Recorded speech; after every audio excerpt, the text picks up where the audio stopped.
I don't care if you lead a small household, a giant company, or the free world. If you lead any humans at all, there will be a time when sacrifice will be a demand of you. There will be a time that you're not going to get your way. There's going to be a time that what you wish, what you hope, what you dream doesn't matter anymore. Because at some point, the better of the organization, of the household, of the family, of the company, of the nation, will require of you that you give up something that you wanted. That's what I want to talk about today on Leading Leaders.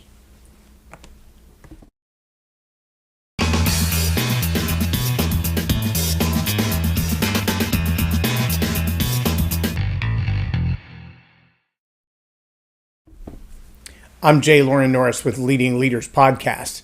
And there have been many times through the course of my life as a father, as a husband, as a leader in business, whether small business or when I worked in Fortune 50 companies and across America. The reality is you don't always get your way. Wow, that's a harsh reality, isn't it? How many of you know somebody today that you could raise your hand and say, I can point the person out, they're probably close enough to me to throw a pencil at right now, who feels like life just isn't fair unless I always get my way. In fact, I'm going to demand that I get my way to the exclusion of everything else. We've lately been doing some business with a small organization locally, and it's obvious that the decision making in the business made by the head guy isn't really made about the good of the business. It's not about the good of the community. It's not about what's best for the business short-term and long-term. It's not about cash flow. It's about social standing. All the decisions that have been made, it appears to me, are made for the one individual's social life to be elevated a little bit. The influence, the connections, the relationships, all of the decisions that have been made in the last few weeks as we dealt this group is directed toward making this individual's life better. Now, it's scary to think that that individual has the money, the wherewithal, the relationships, the connections to make a lot of social change in a lot of people's lives, but doesn't really have the desire, doesn't have the ambition, doesn't have the want to. Because all of the want to of that individual is focused on what that individual wants. That individual pours money into, pours time into, pours energy into, pours relationships into what makes them feel good, what makes them elevated in status, makes them more socially desirable. That is not a good way to run a business. That is not a good way to, even if you're a politician, that's not a good way to run a campaign. Nope, sometimes you just got to buckle up and say, I don't like this, but it's the right thing to do. I don't want to give up my time. I don't want to forego that money. I don't want to turn down that contributor, or that donor, or that sale, but it's the right thing to do. See, as a leader, you're going to have to make those kinds of sacrifices. Maybe you will have to work more than one job. If you're a household leader and you have to provide for your family, you may have to work 1, 2, 3. There have been times that I've worked 4 jobs with side hustles on top, 4 W-2 jobs at a time with a side hustle on top of it. Yeah, that's what it takes sometimes if you make the choices to lead. Now, I made the choice to lead, and we made the choice, my wife and I, to homeschool our children, which made mom a full-time housekeeper, a full-time cook, a full-time mother, a full-time school teacher, and on top of that, all the other things that it takes to run a household. And that's a full-time job times 3, at least, maybe 5. So we both had multiple jobs to get done, a lot of work to get done, and that was sacrifice. Because it meant for many years, decades or more, we didn't have a new car in the driveway. Even though I had a good paying job and more than one job, we didn't live high on the hog. We didn't live extravagantly. We made sacrifices so that we could give our children the education we felt like they needed, that we could spend the time with them that we felt like was needed. Sacrifices. I know many politicians who feel like if I can just be in the right circles, if I can hang with the right people, if I can make the right decisions to get this group of people to like me, whether it's the press or it's the local business establishments or it's a certain ilk of people who have a certain worldview, if I can just get their attention and keep their attention, then I can succeed as a politician. When you're making those kind of decisions, it seems that you're often sacrificing core values. You're sacrificing what you said you believed when you decided to run for office.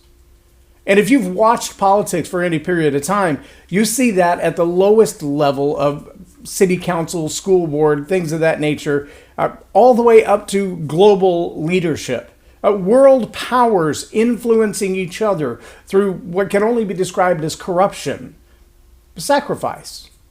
The question is, when you're corrupt, when you're taking money from what would be an enemy, when you're taking goods and services from what would be an enemy or at least a strong competitor, what is it that you're sacrificing at that point?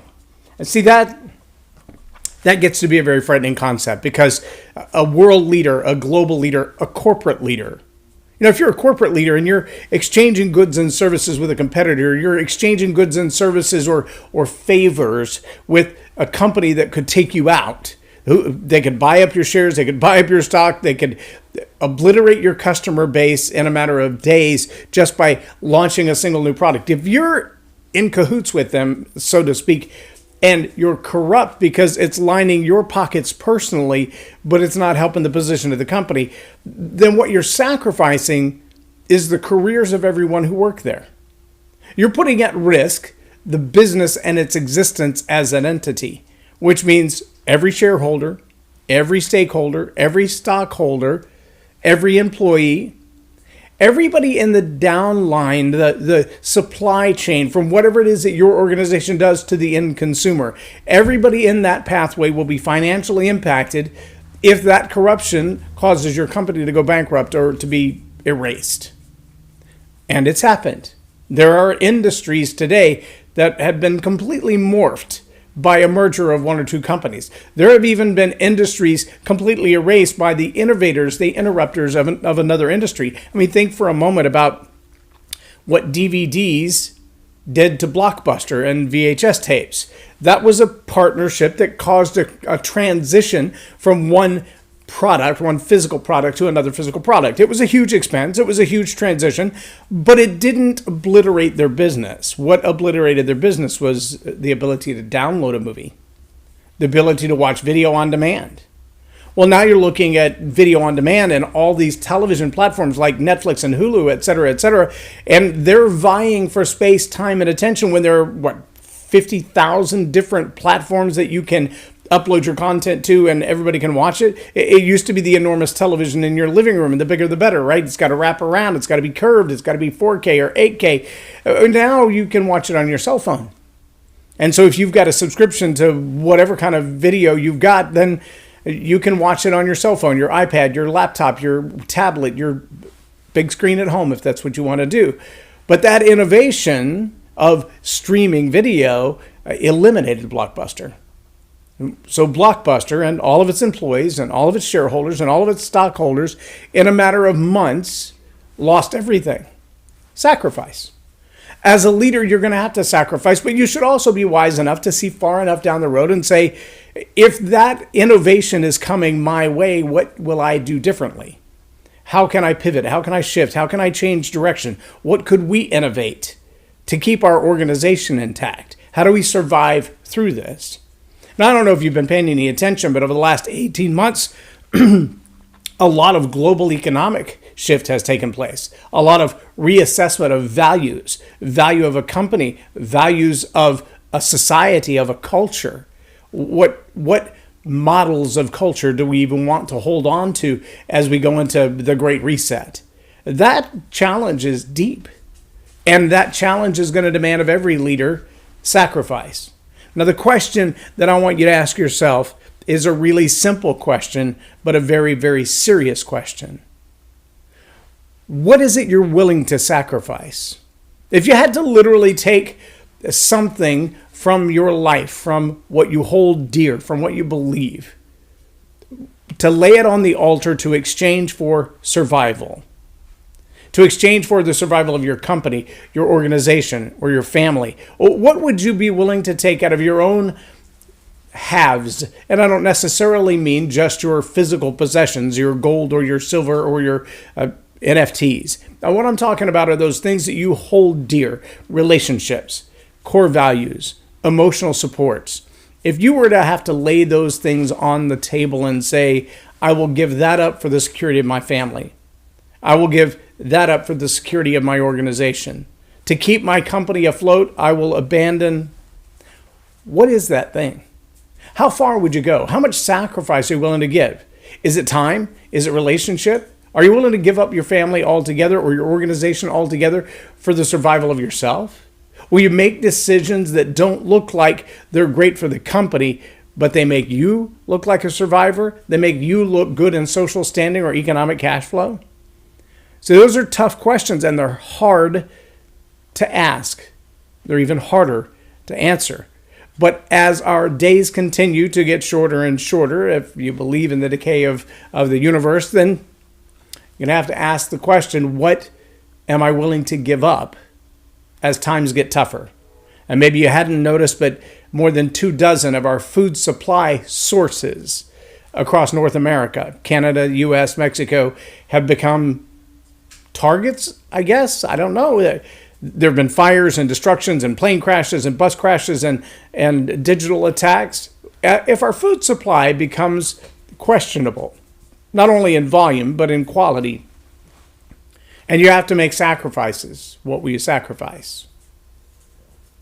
If the supply of parts for your favorite toy are in hard supply, what are you willing to sacrifice? Will you give up your toy, or will you find ways to fix it yourself? These are not world-changing questions today, but they could be soon. Are you willing to sacrifice your morals, your core values? Well, that's the question that a young man or woman might be asked if they're left on the side of the road, if they've got nothing and they're homeless, and their moral values say, I'm saving myself sexually for marriage, but if I'm going to eat this month, I may have to sacrifice that reserve. I may have to sacrifice my body in order to feed myself. Those are tough questions. Maybe you haven't been confronted yet with what will you be willing to sacrifice to survive? What would you be willing to sacrifice for the survival of your family or your organization? But if you want to see success, if you want your successors, those who come behind you, who inherit the legacy of what you've built, if you want them to have anything left, it's going to demand sacrifice. Are you willing to sacrifice? What are you willing to sacrifice? I'm J Loren Norris with Leading Leaders Podcast for Tell It Like It Is TV. Have a blessed day.